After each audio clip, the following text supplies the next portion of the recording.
Le prophète sallallahu alayhi wa sallam nous a montré deux catégories d'amis. Il y en a deux, pas trois. Il y en a deux. Et à chacun d'entre vous doit choisir et doit se remettre en question sur ses fréquentations, tout simplement. Parce que le prophète sallallahu alayhi wa sallam, quand il parle, c'est une révélation, il ne parle pas de lui-même.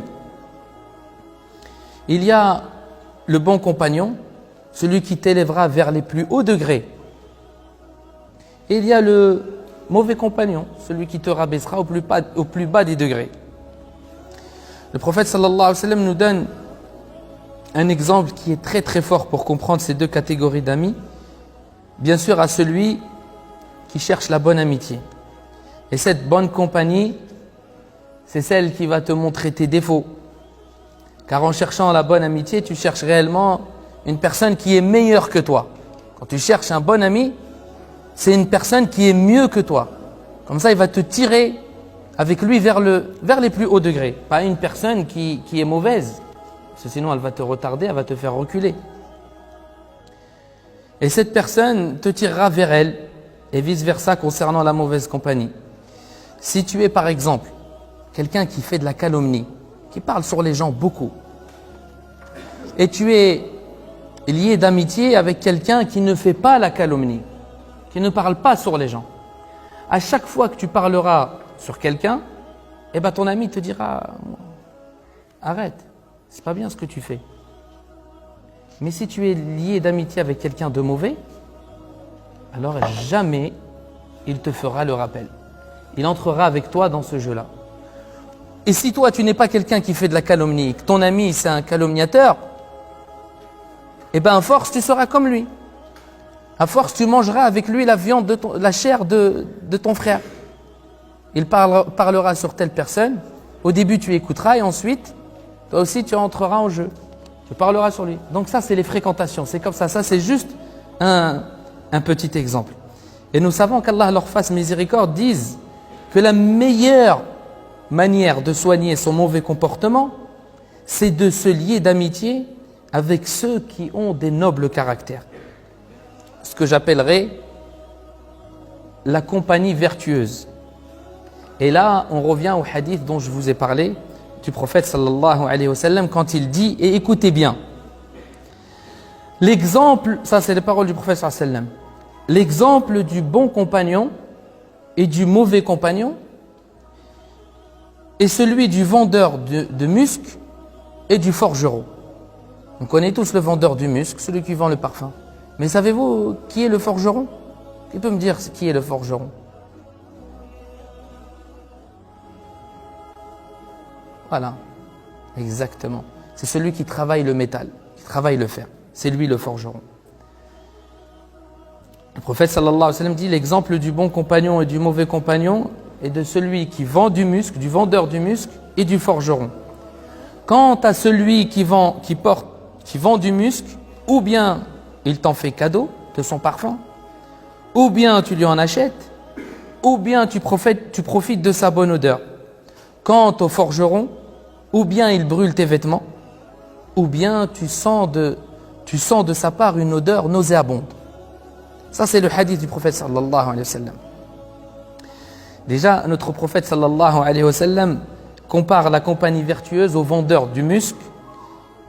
Et comme vous le savez, le vendeur de musc, le parfumeur, est toujours parfumé. Il sent toujours bon. Juste le fait d'entrer dans un magasin ou dans une boutique où il y a des parfums, tu en sortiras, tu seras parfumé. Juste le fait d'entrer, sans même se parfumer. Tu rentres, par exemple à Sephora, tu rentres, tu ressors, tu es parfumé. La personne qui te rencontrera pensera que tu as mis du parfum alors que toi, tu es juste entré dans une parfumerie et tu es ressorti.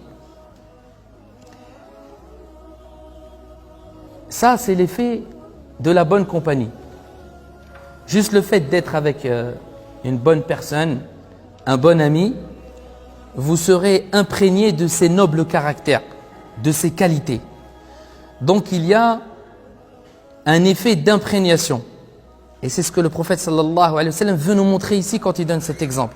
Il y a l'effet d'imprégnation, tu seras imprégné de son parfum. Même si toi tu ne le veux pas, indirectement tu seras imprégné de ces nobles caractères que cet ami a. Même si toi tu ne l'as pas choisi d'être comme ça, le fait d'être avec cette personne-là, tu auras des bons caractères, tu te comporteras correctement. Et l'image du parfum, c'est pour dire l'imprégnation, comme je l'ai dit. Donc tu seras imprégné des qualités de ceux que tu fréquentes. Tu seras imprégné des qualités de ceux que tu fréquentes. Ça, c'est le professeur Hassan qui le dit. Il ne faut pas que quelqu'un dise « Non, mais moi, t'inquiète, moi, je connais, je sais avec qui je traîne, je sais où est-ce qu'elles sont mes limites. » C'est comme ça. Une fois, deux fois, trois fois, quatre fois, cinq fois, jusqu'à que tu tombes dans le panneau sans t'en rendre compte. Sans t'en rendre compte. Et ensuite, tu arrives, tu as 40 ans, tu n'as rien fait dans ta vie. Tu es peut-être un délinquant et à la fin, tu diras « J'ai raté ma vie. » Donc, il ne faut pas croire que les amis n'ont pas d'influence ou d'impact sur nous. Bien au contraire. Si tu es lié d'amitié avec quelqu'un qui fréquente les mosquées, à chaque fois que tu seras avec lui, quand c'est l'heure de la prière, il te dira « Mon frère, c'est l'heure de la prière, viens, on va au jama'. » C'est comme ça. Une fois, tu lui diras non, deux fois, tu lui diras non, trois fois, tu lui diras. Au bout d'un moment, toi aussi, tu iras au jama' parce que tu devras le suivre. Parce que tu es avec lui. Mais si tu es avec quelqu'un qui ne va pas, par exemple, à la mosquée, ou qui fait du mal, une fois, deux fois, trois fois, au bout d'un moment, tu seras comme lui. Et il y a deux manières d'en profiter. Du vendeur, du parfumé, il y a deux manières d'en profiter. Il y a ceux qui sont imprégnés de manière passive et ceux qui achètent le musc. Et bien évidemment, celui qui achète le musc est meilleur que celui qui est imprégné, parce que si vous êtes imprégné, vous sentez bon sur le coup, mais après quelques heures, l'odeur s'est dissipée, il n'y a plus d'odeur. Hein? Tu rentres dans une parfumerie, tu sens bon, tu t'es pas parfumé, mais au bout de quelques temps, ça y est, l'odeur elle est partie, tu redeviens normal.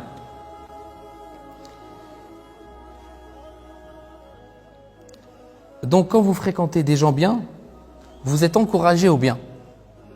D'accord? Tu fréquentes quelqu'un qui va à la mosquée, tu seras encouragé sur le coup quand tu es avec lui. Mais une fois que tu vas te séparer de lui, tu ne seras plus encouragé. C'est ça, être imprégné de ce parfum, imprégné du parfum. Ensuite, admettons, par exemple, vous êtes quelqu'un qui est nerveux. Vous passez une après-midi avec des personnes qui sont très calmes. Vous êtes imprégné de ce calme. Toute la journée, vous êtes avec eux.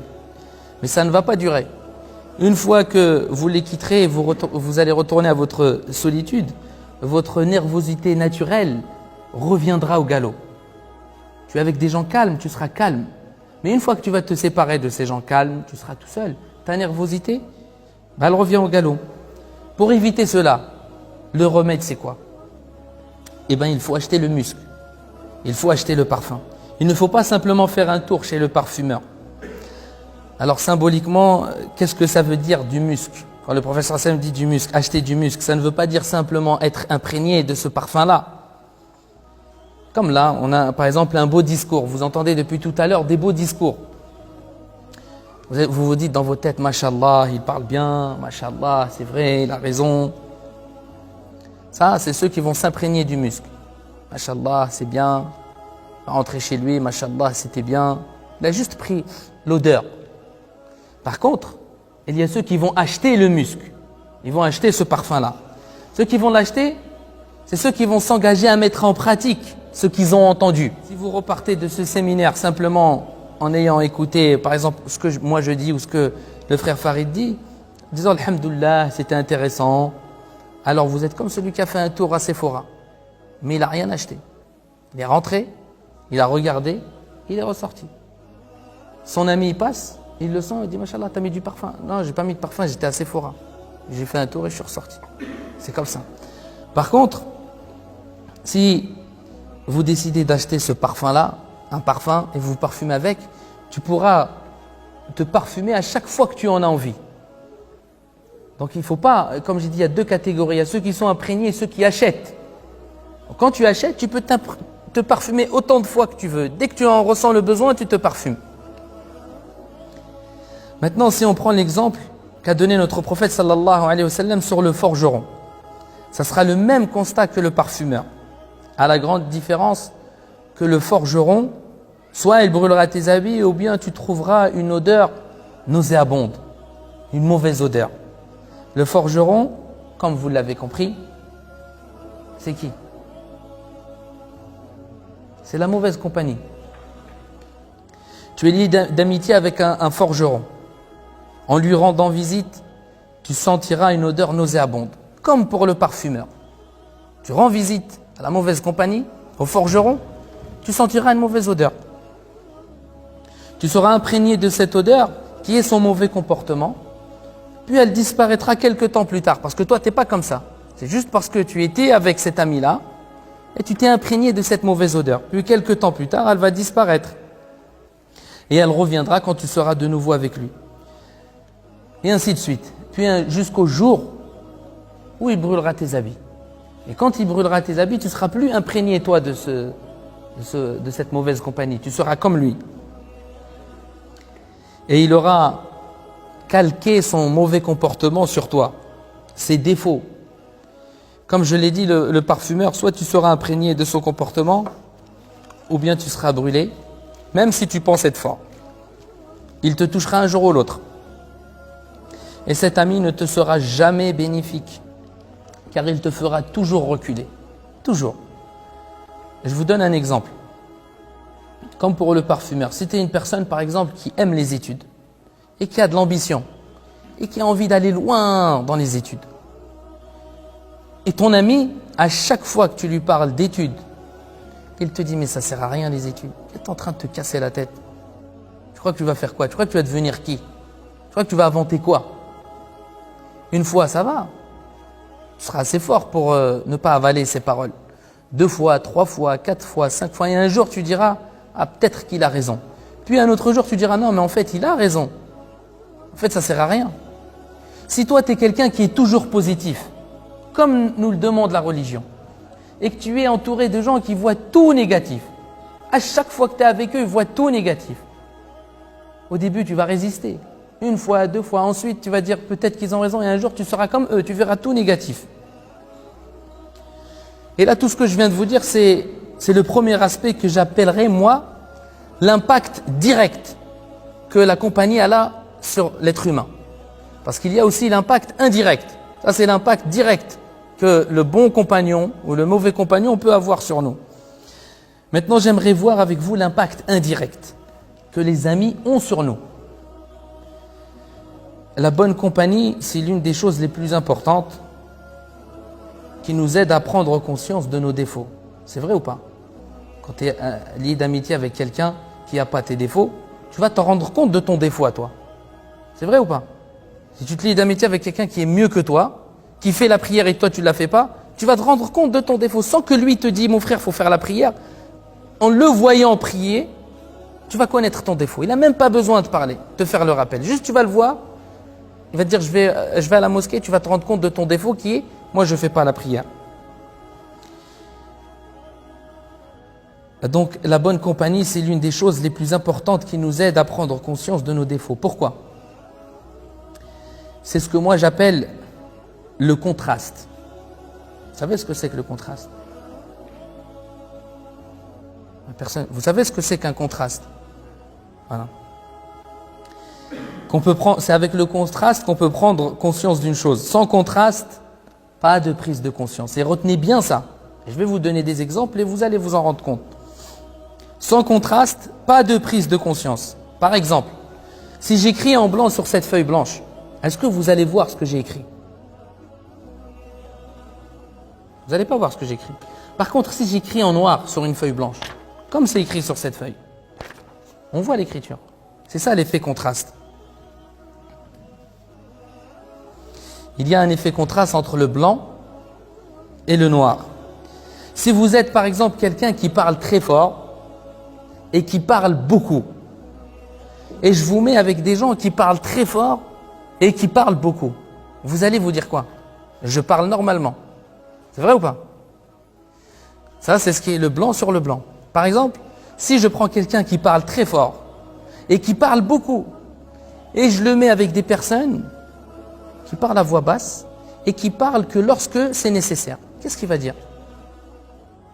Il va dire, oh, comment je parle beaucoup. Il va s'en rendre compte lui-même.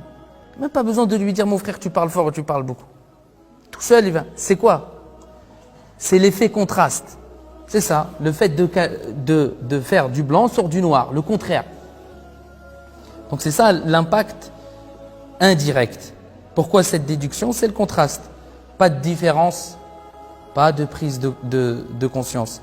C'est l'impact indirect d'un bon ami. Donc on déduit que c'est les personnes qui ont des qualités que vous n'avez pas qui vont vous permettre de prendre conscience de ce qui vous manque. Des gens qui ne possèdent pas vos défauts. C'est eux qui vont vous permettre d'évoluer, de vous tirer vers le plus haut degré. Une personne, comme j'ai dit, qui ne prie pas, qui est liée d'amitié avec une personne qui est assidue à la prière, automatiquement, au bout d'un moment, la personne va se mettre à prier. C'est automatique. C'est comme ça. Si tu es quelqu'un qui prie et tu es avec quelqu'un qui ne prie jamais, et tu es tout le temps avec elle, au bout d'un moment, tu vas négliger toi aussi ta prière. Notre prophète sallallahu alayhi wa sallam, il résume tout ça dans un hadith. Et comme je vous l'ai dit, le prophète sallallahu alayhi wa sallam ne parle pas de lui-même. D'accord? Il ne parle pas de lui-même. Il parle avec la révélation d'Allah azza wa jal. Le prophète sallallahu alayhi wa sallam nous dit dans un hadith, et écoutez bien, il dit « L'homme est sur la religion de son ami le plus proche. » L'homme, écoutez, est sur la religion de son ami le plus proche, ainsi que l'un d'entre vous regarde qui il prend comme ami. On a un proverbe en français qui dit « Dis-moi qui tu fréquentes, je te dirai qui tu es. » Mais ça, le prophète sallallahu alayhi wa sallam, il l'a dit il y a 14 siècles. Il a dit « L'homme est sur la religion de son ami le plus proche et que chacun d'entre vous voit avec qui il se lie d'amitié. » D'accord? Donc là, le prophète sallallahu alayhi wa sallam, on peut déduire deux choses de ce hadith. La première chose, c'est que tu seras sur la religion de ton ami. Quand on parle de religion, on ne parle pas, nous, de christianisme ou de judaïsme. Non. Le prophète sallallahu alayhi wa sallam, il a pris l'exemple de la religion pour nous montrer l'impact énorme. C'est-à-dire la chose que tu as de plus précieux, que tu dois garder, c'est ta religion.